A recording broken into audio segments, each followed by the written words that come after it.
look out your window and now look down at the screen in your hand. I mean, usually we think of those two spaces as totally separate, right? Yeah, completely disconnected. Exactly. There's the physical world out there, the weather, the concrete, the power lines, and then there is the digital world right here on our devices. But that invisible wall between the physical and the digital, it just collapsed. It really did. Today is Sunday, July 12th, 2026.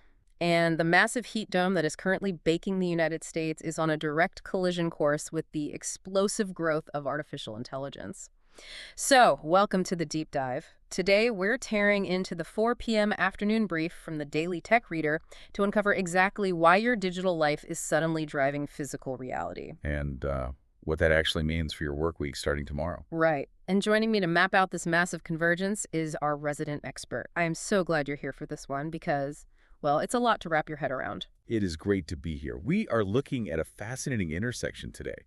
I mean, this isn't just a story about the weather, and it's not just a story about software. It's about what happens when those two totally different forces collide at scale. Yeah, so let's start right at the center of that physical reality, because nobody in the West or the North Central U.S. is talking about anything other than the heat right now. No, it's inescapable.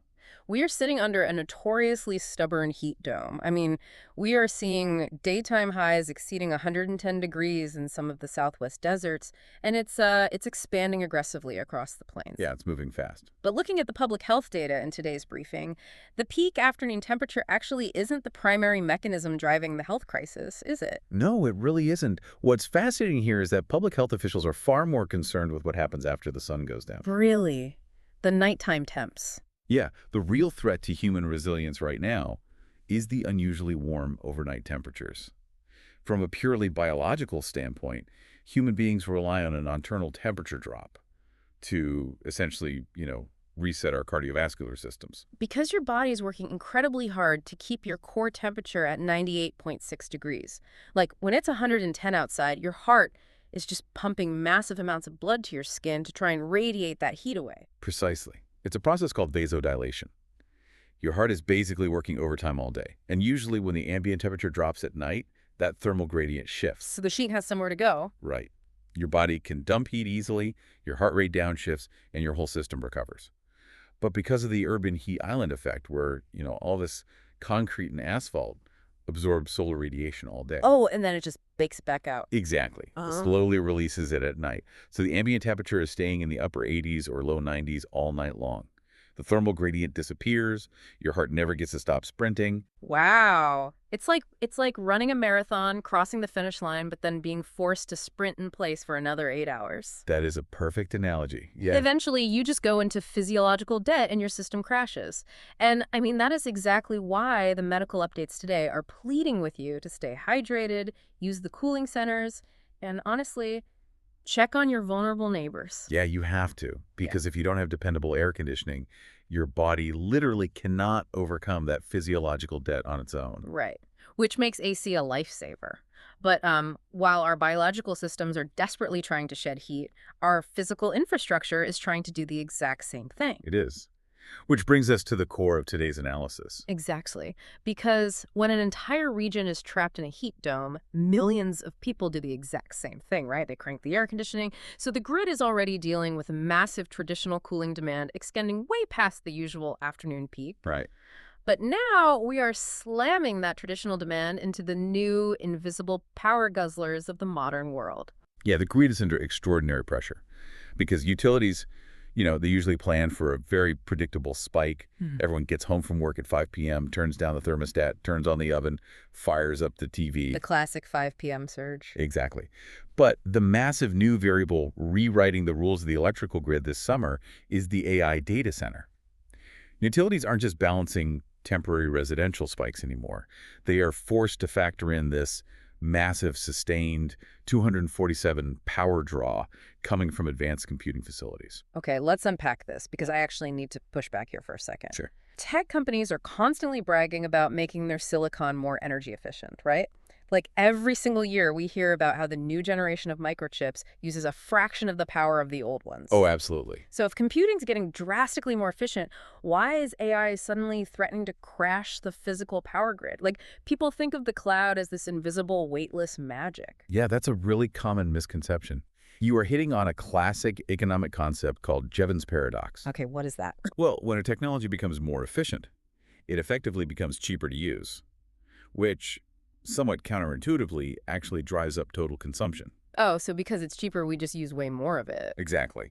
But beyond that, we have to look at the sheer architectural difference between traditional computing and AI computing.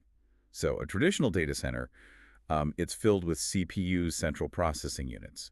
They are great at doing complex tasks sequentially. One at a time. Right. But AI relies on GPUs, graphics processing units, and those process thousands of calculations simultaneously in parallel. Ah, okay. So instead of one really smart worker doing tasks one by one, a GPU is like an army of thousands of workers doing a massive task all at once. That is exactly it. And powering that army requires an astronomical amount of electricity. I mean, a single modern AI server rack can draw over 100 kilowatts of power. Wait, 100 kilowatts? What does a normal one draw? For context, a traditional server rack draws maybe 10 or 15 kilowatts. Oh. Yeah.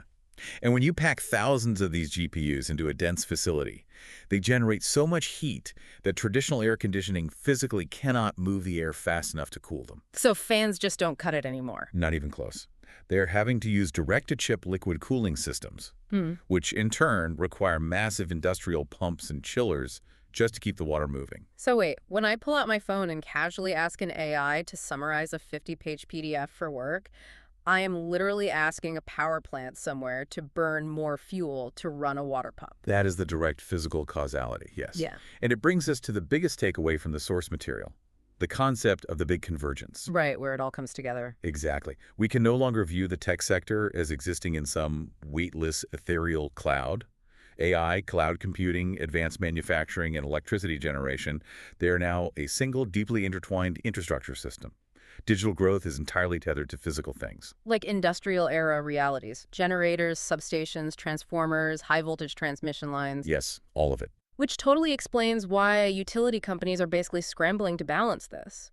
How is the grid actually managing it? Because, the power profile for a data center running 24/7 is very different from a neighborhood that spikes at 5 p.m. and drops at midnight. It requires a highly orchestrated and very diverse energy mix. Grid operators are relying on the different physical properties of power generation. So you have natural gas, which acts kind of like a jet engine. Meaning you can fire it up quickly. Exactly. You can spin a gas peaker plant up to full capacity in a matter of minutes to catch a sudden spike in demand. But for data centers, you need massive baseload power that just never turns off. Because the AI never sleeps. Right. And that is why we are seeing such a massive resurgence of interest and investment in nuclear energy. Oh, yeah. The briefing mentioned that. So if natural gas is the jet engine, nuclear is more like the freight train. Perfect way to put it. Like, it takes days to adjust its output, but it provides a massive, unstoppable, dependable flow of electricity day and night. Precisely. And then, to bridge the gaps between the two, grid operators are deploying massive utility-scale battery systems for short-term shifts. So they charge up when power is cheap. Exactly. These batteries can absorb excess renewable energy, like from solar arrays during the day when the sun is peaking, and then discharge it instantly onto the grid the moment the sun goes down and the wind dies off. Wow. It is an incredibly complex balancing act of physics and economics. And of course, there's continued strong investment in those renewables like solar and wind to feed the batteries. And all of this heavy physical infrastructure, the liquid cooling, the nuclear plants, it's all being built to support what is happening in the software layer. But here's where it gets really interesting. Yeah.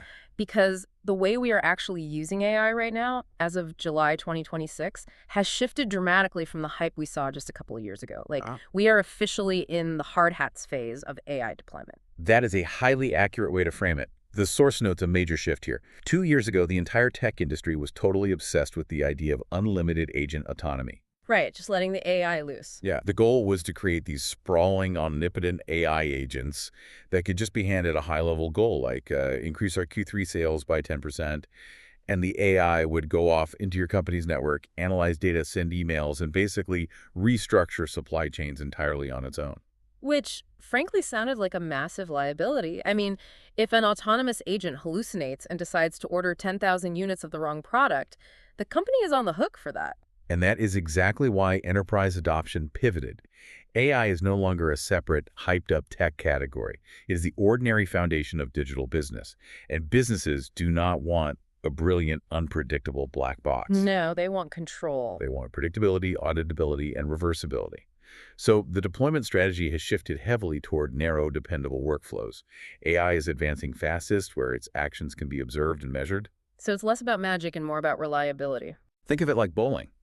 Businesses don't want a robot that tries to invent a completely new way to throw the ball. They just want the bumpers permanently up in the gutters, so the AI always hits the pins. I love that analogy. It's about creating strict parameters. The briefing highlights coding assistance as a prime example of this. The AI isn't just autonomously writing and deploying an entire app while the human developer takes a nap. Right, that's the old hype. Instead, it is generating specific modules of code, explaining its logic and running automated tests. And if something breaks, the human developer can instantly see where it happened and reverse the change. Yes, and we are seeing this exact same controlled approach with the rise of multimodal systems. These are just text bots anymore. We're talking about models that seamlessly combine speech, text, and live visual info into a shared latent space. Right, so the system inherently understands the relationship between, say, a spoken command, a live video feed, and a technical manual. Exactly. But again, these are being deployed in highly specific, narrow use cases. Which totally explains the other major trend in the briefing, the explosion of smaller open source models. Because it turns out, not every company needs a 2 trillion parameter supercomputer just to sort their internal HR receipts. Exactly. Using a massive frontier model for routine data extraction is like using a Saturn V rocket to cross the street. Right, it's total overkill. It's expensive, it has high latency, and it introduces serious data privacy concerns if you are sending proprietary company data back to a third-party server. Smaller, highly tuned open-source models can run locally, cheaply, and securely. For private or cost-sensitive applications, they are essential. So what does this all mean for you, the listener heading into work tomorrow morning? If you are going into an office where these multimodal systems are scanning documents and coding assistants are writing the software, what is the actual value of the human worker? If we connect this to the bigger picture, the answer is pulled directly from the text. The ideal worker of 2026 looks fundamentally different than they did in 2020. The premium is no longer on simply generating raw content or aggregating data because, well, the machine can do that instantly. The strongest position belongs to workers who can combine deep practical knowledge with modern tools, apply contextual sound judgment, and most importantly, take absolute responsibility for the finished result. It's basically like the transition from being a staff writer to being the editor-in-chief. Like if you are a financial analyst tomorrow morning and you use an AI to instantly summarize a 500-page earnings report, that's great. Very efficient, yes. But if that AI hallucinates a revenue number and you put that number in a slide deck for the CEO, the AI doesn't get fired. You do. Exactly. Human oversight is still absolutely essential. Accountability cannot be outsourced to an algorithm. You are the one signing your name to the decision. This is why skills-based hiring is expanding so rapidly. Right, it's less about the pedigree and more about what you can verify. Employers need to see that you can actually drive these complex tools safely. Continuous learning isn't just a buzzword anymore. It is routine career maintenance. You have to constantly update your understanding of what the machine can do, and more importantly, where it fails, because AI is changing individual tasks much faster than it's replacing entire occupations. And we are seeing that exact dynamic human judgment guiding immense computational power playing out in the broader scientific context, too. I mean, the science updates today were staggering. AI is accelerating data analysis across biology, predicting protein folding, advancing chemistry, and sorting through astronomical data sets. It's accelerating the raw data processing immensely. But it's all in service of human-led science pushing forward. The juxtaposition in the briefing is striking. You have AI systems running millions of simulations for orbital mechanics, but ultimately it is NASA continuing preparation for the Artemis moon missions and ongoing Mars planning that stands out. Yes, we are still building actual metal ships to send human beings into the physical vacuum of space to establish a sustained presence on the moon. The machine does the math, but a human astronaut has to make the final go-no-go call to land the ship. It is the ultimate expression of taking responsibility for the final result. It's a testament to sustained, cumulative human investment that an algorithm simply cannot replicate. It really is the pinnacle of physical reality. Yeah. Speaking of physical reality, it is fascinating that while we're using this tech to calculate orbital trajectories for the moon down here on Earth, most people are just trying to find a way to escape the heat on a Sunday afternoon. Very true. And when extreme heat pushes recreation indoors, live entertainment and sports become this incredibly vital, shared cultural experience. Like, millions of people end up huddling around their screens. And there is absolutely no bigger shared cultural conversation happening globally right now than the World Cup semifinal. Oh, it is totally dominant. The quarterfinals were incredible, and now we are staring down a heavyweight Final Four. I mean, we are talking about four of the most storied footballing traditions on Earth colliding this week. It's a massive week. So on Tuesday, the focus shifts to Arlington, Texas, where you have France going up against Spain. Huge match. And then on Wednesday, in Atlanta, you have Argentina taking on England. The historical stakes of that Wednesday match are incredible just on their own. But the massive detail from the source that really stands out is Argentina's momentum. They are currently just 2 victories away from becoming the first repeat World Cup champion since Brazil achieved it way back in 1962. Been a long time. Over 6 decades. We are watching a squad attempt to climb a historical mountain. The pressure is monumental. Sure. But, what synthesizes this cultural segment back to our broader conversation is how an event of this scale is actually produced in 2026. The technical side of the World Cup is heavily augmented. Go completely. You have AI tools assisting in creative editing, generating real-time 3D replays, providing instant tactical design, perfectly translating commentary into dozens of languages. It's basically magic at this point. The technology has entirely expanded the production. But here is the profound insight from the text. Nobody tunes in for the technology. No, they don't. Amidst all this automated production, distinctive human voices remain the anchor. They remain the reason people actually choose one story over another. The technology can map a free kick with millimeter precision, but it is the raw, unscripted emotion of the human announcer. The crack in their voice when a last-minute goal goes in that gives you goosebumps. Human beings still inherently choose art and broadcasts driven by other human beings. Which brings this entire deep dive full circle perfectly. Yeah, it really does. I mean, we started by looking at how the inescapable physical reality of this heat wave is straining the power grid because our air conditioners are competing with the massive AI data centers. We unpacked how that AI is maturing, moving from hyped-up autonomous agents to highly controlled, narrow workflows that require your specific human judgment. Yeah, accountability, right. Exactly. And we finish with the human drama of the World Cup, proving that even when AI builds the stadium and broadcasts the match, it is the human achievement that we actually show up for. So the physical world and the digital world, they are more connected than ever before. They feed each other and they constrain each other. They really do. So as you head into the office tomorrow and open up your laptop, remember the physical infrastructure working endlessly just to make that screen light up. And this raises an important question to carry with you this week. If the ultimate constraint on our limitless digital AI expansion isn't software, but the physical availability of electricity and the warming of our planet, what happens next? Will human innovation figure out how to generate the immense power we need to sustain this? Or will a natural world eventually force our digital ambitions to slow down? Man, that is the defining challenge of the decade. And definitely something to seriously mull over on your own as you organize your priorities for Monday morning. Thank you so much for joining us for this deep dive. Please take the advice of the public health officials today. Stay cool, drink water, check on your neighbors, and keep exploring the hidden connections in the world around you. We'll see you next time.